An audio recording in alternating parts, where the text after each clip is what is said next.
நாம இப்போ அல்கோ மைண்ட்ல ஒரு புது ஸ்ட்ராட்டஜி பார்க்க போறோம். அதுக்கு முன்னாடி அல்கோ மைண்டை பத்தி ரொம்ப தெளிவா தெளிவுபடுத்துறேன். அல்கோ மைண்டுன்றது என்னன்னு பார்த்தீங்கன்னா, நாங்க இது ஒரு அல்கோ பிளாட்ஃபார்ம்.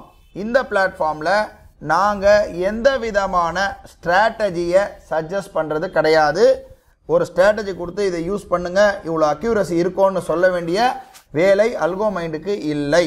அல்கோ மைண்டை பொறுத்த மட்டிலும் நாங்கள் ஸ்ட்ராட்டஜி கிரியேஷன், ஸ்ட்ராட்டஜி டெவலப்மெண்ட் மட்டும்தான் பண்ணுறோமே தவிர, அல்கோ மைண்டில் நிறைய ஸ்ட்ராட்டஜிஸ் இருக்கும்.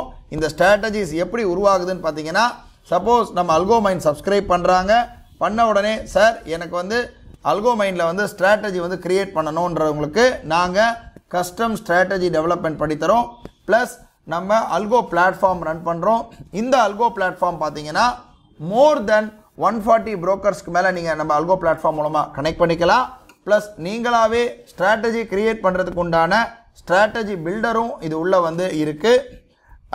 மற்றும் இன்னொன்று என்னன்னு பார்த்தீங்கன்னா, இந்த அல்கோ மைண்டை பொறுத்தவரையிலும் நிறைய ஃபீச்சர்ஸ் இருக்குது. தவிர நாங்கள் உங்களுக்கு இந்த ஸ்ட்ராட்டஜி யூஸ் பண்ணுங்கள், இவ்வளோ அக்யூரசி இருக்குன்றதை சொல்கிறது நமக்கு கிடையாது. ரெண்டாவது என்னன்னு பார்த்தீங்கன்னா, அல்கோ மைண்டில் பிடின்னு ஒரு ஆப்ஷன் இருக்குது. இந்த பிடின்றது என்னன்னு பார்த்தீங்கன்னா, இந்த ஸ்ட்ராட்டஜி லிஸ்ட்டில் எக்கச்சக்கமான ஸ்ட்ராட்டஜிஸ் ஆட் ஆகிட்டே இருக்கும். அந்த மாதிரி ஆட் ஆகிற ஸ்ட்ராட்டஜியில் எந்த ஸ்ட்ராட்டஜி ரொம்ப பெஸ்ட்டாக இருக்கோ அது ஏஐ மூலமாக அனலைஸ் பண்ணிவிட்டு ஆட்டோமேட்டிக்காக நமக்கு இந்த டேஷ்போர்டில் பிடியில் ரன் ஆகும்.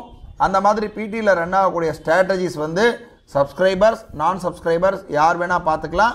ஒன்றும் இல்லை, இந்த அல்கோட்ரிக்ஸ் கிளிக் பண்ணிங்கன்னா இந்த ஆக்ஷனில் போனீங்கன்னா ஸ்டாட்டிஸ்டிக்ஸ் பார்த்துக்கலாம். இந்த இடத்துல டெய்லி எம்டிஎம் பார்த்துக்கலாம். இந்த மாதிரி பல்வேறு விதமான ஃபீச்சர்ஸ் இருக்குது. திரும்ப ஒரு தடவை சொல்லிக்கிறேன், அல்கோ மைண்டுன்றது ஒரு அல்கோ பிளாட்ஃபார்ம். நாங்கள் இந்த ஸ்ட்ராட்டஜி யூஸ் பண்ணுங்கள், அந்த ஸ்ட்ராட்டஜி யூஸ் பண்ணுங்கன்னு ஸ்ட்ராட்டஜியை டிபெண்ட் பண்ணி இந்த அல்கோ மைண்ட் கிடையாது. நாங்கள் அல்கோ பிளாட்ஃபார்ம் நடத்துகிறோம். நாங்கள் custom base strategy creation plus algo platform நடத்துறதுனால உங்களுக்கு தேவையான ஸ்ட்ராட்டஜிஸை எங்கள் மூலமாக நீங்கள் கிரியேட் பண்ணி நம்ம அல்கோ மூலமாக நீங்கள் டெப்ளாய் பண்ணிக்கலாம். இப்போ நம்ம வீடியோக்குள்ளே போகலாம். வணக்கம். இன்றைக்கி நம்ம பார்க்கக்கூடிய ஸ்ட்ராட்டஜி அப்டேட் என்னன்னு பார்த்தீங்கன்னா, நம்ம அல்கோ மைண்டில் already initial range break out strategy இருக்குது. அதாவது இது ஃபஸ்ட்டு 1 ஹவருடைய ரேஞ்ச் எடுத்து அந்த 1 ஹவருக்கு அப்புறமா எந்த சைடு கட் ஆகுதோ, ஃபார் எக்ஸாம்பிள் ஹை கட் ஆச்சுன்னா ஃபஸ்ட்டு 1 ஹவரில் இருக்கக்கூடிய ஹை அண்ட் லோ மார்க் ஆகும் ஆல்கோ. 1 ஹவருக்கு அப்புறமா ஹையை கட் ஆச்சுன்னா கால் பை ஆகும், லோ கட் ஆச்சுன்னா புட்டு பை ஆகும். ஸ்டாப் லாஸ் பார்த்தீங்கன்னா அந்த ரேஞ்சில் 50% அதுதான் ஸ்டாப் லாஸ் என்ட்ரி பாயிண்ட்லேருந்து. டார்கெட் அந்த என்ட்ரி பாயிண்ட்லேருந்து எவ்வளோ ஸ்டாப் லாஸ் இருக்கோ அதே ஈக்குவல் அமௌண்ட் ஆஃப் பாயிண்ட்ஸ் தான் டார்கெட்டாக ஆக்ட் ஆகும். இந்த ஸ்ட்ராட்டஜி பற்றி பேசிக்ஸ் தெரியாதவங்களுக்கு நம்ம அல்கோ மைண்டில் ஸ்ட்ராட்டஜி லிஸ்ட்டில் போனீங்கன்னா initial range break out intraday option buying ஸ்ட்ராட்டஜின்னு இருக்கும். 686722 இந்த ஸ்ட்ராட்டஜி ஐடி. இந்த ஸ்ட்ராட்டஜியோடைய வீடியோ அதோடைய டிஸ்கிரிப்ஷன்லேயே யூடியூப் வீடியோ லிங்க் இருக்குது. அதை பார்த்துட்டு அதுக்கப்புறமா இப்போ நான் சொல்ல போகிற அப்டேட் பார்த்தீங்கன்னா உங்களுக்கு புரியும். இப்போ இன்றைக்கி நம்ம பார்க்கக்கூடிய இந்த ஸ்ட்ராட்டஜியில் இருக்கக்கூடிய ஒரு அப்டேட் என்னன்னு பார்த்தீங்கன்னா, இந்த அப்டேட் பார்த்தீங்கன்னா ரொம்ப சிம்பிளான அப்டேட் தான். அதாவது இந்த அப்டேட் பார்த்தீங்கன்னா செப்பரேட் ஸ்ட்ராட்டஜியாக இருக்கும். Nifty initial range break out with trade filter. இந்த ஸ்ட்ராட்டஜி ஐடி பார்த்தீங்கன்னா 7306629. இந்த ஸ்ட்ராட்டஜி இந்த பழைய ஸ்ட்ராட்டஜிக்கு இதுக்கும் என்ன டிஃப்ரென்ஸ்ன்றதை மட்டும் நான் இப்போ சொல்லிடுறேன். அது தெரிஞ்சுக்கிறதுக்கு முன்னாடி ரொம்ப முக்கியமான விஷயம், ஏடிஆர்னா என்னன்றது தெரியும். இது டெய்லி சார்ட்டில் லாஸ்ட் 14 டேஸுடைய ஹை மைனஸ் லோ. அதாவது இப்போ நம்ம பார்க்குறோம் அப்படின்னா இன்னையிலேருந்து லாஸ்ட் 14 டேஸுடைய டெய்லி சார்ட் போட்டு ஹை மைனஸ் லோ என்ன பாயிண்ட்ஸ் வருதோ அந்த பாயிண்ட்ஸ் எல்லாமே டோட்டலாக ஆட் பண்ணிவிட்டு 14 டிவைட் பண்ணால் கிடைக்கக்கூடிய அந்த ரிசல்ட் தான் ஏடிஆர். இது ஆவரேஜ் ட்ரூ ரேஞ்ச் சொல்லுவாங்க. இந்த ஆவரேஜ் ட்ரூ ரேஞ்சுன்றது இப்போது நமக்கு ஜென்ரலாக எல்லா சார்ட்லேயுமே இண்டிகேட்டராக வந்துடும். இது டெய்லி சார்ட்டில் யூஸ் பண்ணும்போது தான் நமக்கு இந்த டெய்லி ஏடிஆர் கிடைக்கும். நான் இப்போது ஒரு எக்ஸாம்பிளுக்காக இந்த ட்ரேடிங் வியூவில் நான் காட்டுறேன். இப்போ ட்ரேடிங் வியூவில் பார்த்தீங்கன்னா இந்த டெய்லி ஏடிஆருடைய வேல்யூ பார்த்தீங்கன்னா 263 பாயிண்ட்ஸ். அதாவது இந்த 263 பாயிண்ட்ஸ் ஏடிஆர்ன்றது என்ன நமக்கு ஒரு விஷயத்தை கொடுக்குதுன்னு பார்த்தீங்கன்னா, லாஸ்ட் 14 டேஸில் நிஃப்டி ஆவரேஜாக ஹை மைனஸ் லோ இந்த ரேஞ்ச் எல்லாமே கேல்குலேட் பண்ணால் ஆவரேஜாக என்ன ரேஞ்ச் இருக்குது ஹை அண்ட் லோன்னு பார்த்தீங்கன்னா 263 பாயிண்ட். இது நம்ம ஃபஸ்ட்டு எடுத்துக்கிறோம். அடுத்தது நம்ம எடுத்துக்க வேண்டியது என்னென்னா, எதன் அடிப்படையில் இப்போ வந்திருக்கக்கூடிய அப்டேட்டில் இருக்கக்கூடிய முக்கியமான விஷயம் என்னென்னா, இது எல்லா நாளுமே ட்ரேட் எடுக்காது. ஒரு சில டேஸில் ட்ரேடை அவாய்ட் பண்ணிடும். உதாரணத்துக்கு நேற்று எனக்கு ட்ரேட் எடுக்கலை, எதன் அடிப்படையில் எடுக்கலைன்னா இந்த ஃபில்டர் மூலமாக தான் எனக்கு நேற்று ட்ரேட் எடுக்கல. அது என்ன ஃபில்டர்ன்றது சொல்லிடுறேன்.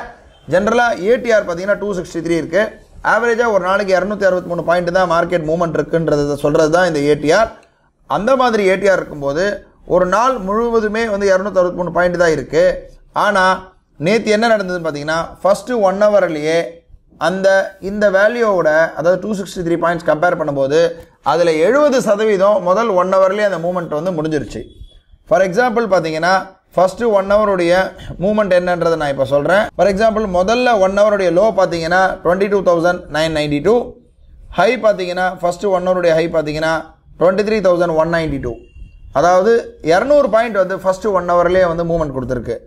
அப்போது ஏடிஆர் ஒரு நாள் முழுவதுமே 263 பாயிண்ட் கொடுக்கக்கூடிய இடத்துல ஃபஸ்ட்டு 1 ஹவர்லேயே அந்த 200 பாயிண்ட் அதாவது மோர் தென் 70% மேலே இருக்கக்கூடிய மூவ்மெண்ட் வந்து ஃபஸ்ட்டு 1 ஹவரில் கொடுக்கும்பொழுது மீதி வந்து ரொம்ப கம்மி, இன்னொரு வந்து ஒரு 70 பாயிண்ட் 60 பாயிண்ட் தான் கொடுக்கும்.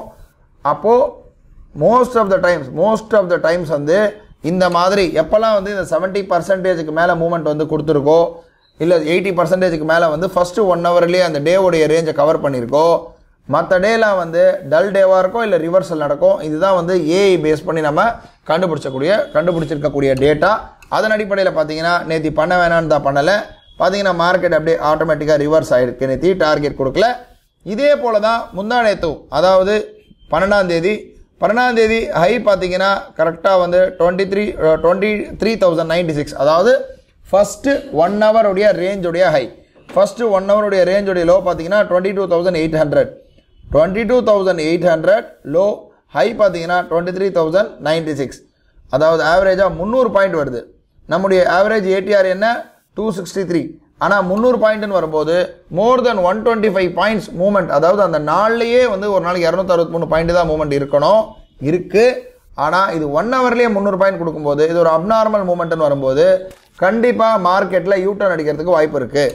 அதன் அடிப்படையில் அன்னைக்கும் ட்ரேடு கிடையாது. இந்த ட்ரேடு கிடையாதுன்றது நாம் இப்போ சொல்லியிருக்கக்கூடிய ஸ்ட்ராட்டஜியை வந்து ட்ரேடை எக்ஸிக்யூட் பண்ணாதுன்னா அன்னைக்கு வந்து ட்ரேட் எடுக்காது. ஸோ என்றைக்கெல்லாம் வந்து டெய்லி ஏடிஆர் வேல்யூவோட 70% மூவ்மெண்ட் அதிகமாக 1 ஹவரில் இருக்கோ அன்னைக்கு ட்ரேடு எடுக்காது. ஏன்னா இந்த ஏஐ பேஸ் பண்ணி நம்ம இத்தனை வருஷம் டேட்டா அனாலிசிஸ் பண்ணதில் இது வந்து மார்க்கெட் வந்து ரிவர்சல் ஆகிறதுக்கு தான் வாய்ப்பு இருக்குது, தவிர டார்கெட் போகிறதுக்குள்ள வாய்ப்புகள் கம்மி, ரொம்ப கம்மியாக இருக்குது. 10 முறைனா 2 முறை தான் டார்கெட் போகுது, 8 முறை போகலை. ஸோ நம்ம இந்த மாதிரி தேவையில்லாத நாட்களை வந்து நம்ம ஃபில்டர் பண்ணும்போது நமக்கு இன்னும் அக்யூரசி கூடும் அப்படின்ற அடிப்படையில் தான் இந்த ஸ்ட்ராட்டஜி வந்து டிஃபைன் பண்ணியிருக்கோம். அதே போல் நிறைய நாள் பார்த்திங்கன்னா நமக்கு ஃபெயில் ஆகக்கூடிய நாட்கள் எல்லாமே இதே அடிப்படையில் தான் வந்து நமக்கு கொடுத்துருக்கு. எந்த நாளெல்லாம் வந்து நமக்கு 70% மேலே மூவ்மெண்ட் இருக்கோ அந்த நாளெல்லாம் இந்த ஸ்ட்ராட்டஜியை நமக்கு என்ட்ரிஸ் வந்து ஃபில்டர் பண்ணிடும். அதன் அடிப்படையில் இப்போ பார்த்தீங்கன்னா இன்றைக்கி டேவுடைய ரேஞ்ச் பார்த்தீங்கன்னா 23,134, டேவுடைய லோ ரேஞ்ச் பார்த்தீங்கன்னா 23,007. அதாவது ஏடிஆர் பார்த்தீங்கன்னா 263 பாயிண்ட்ஸ் இருக்குது. ஆனால் இன்றைக்கி எவ்வளோ பாயிண்ட்ஸ் வந்து ரேஞ்ச் வந்திருக்குன்னு பார்த்தீங்கன்னா டோட்டலாக 126 பாயிண்ட்ஸ், அதாவது வெறும் 48% தான் மூவ்மெண்ட் இன்றைக்கி கொடுத்துருக்கு. அப்போது இன்னொரு ஒரு 130 பாயிண்ட்டுக்கு மேலே போகிறதுக்கு உண்டான வாய்ப்புகள் அதிகமாக இருக்கிறபடினால இன்றைக்கி வந்து நம்ம ட்ரேட் வந்து டெப்ளாய் பண்ணலாம். இதுதான் வந்து இது டெப்ளாய் ஆகும். இதுதான் வந்து இந்த ஏடிஆர் பேஸ் பண்ணி இந்த கான்செப்டில் ஏஐ பேஸ் பண்ணி இது ஃபில்டர் ஆகி இந்த ஸ்ட்ராட்டஜி வந்து வந்திருக்கு. இந்த ஸ்ட்ராட்டஜி யூஸ் பண்ணணும்னு நினைக்கிறவங்க அல்கோட்ரிக் சப்ஸ்கிரைபர்ஸ் இதில் 730669 அதாவது Nifty initial range break out with trade ஃபில்டர்ன்ற இந்த ஸ்ட்ராட்டஜியை டெப்ளாய் பண்ணிக்கலாம். நன்றி.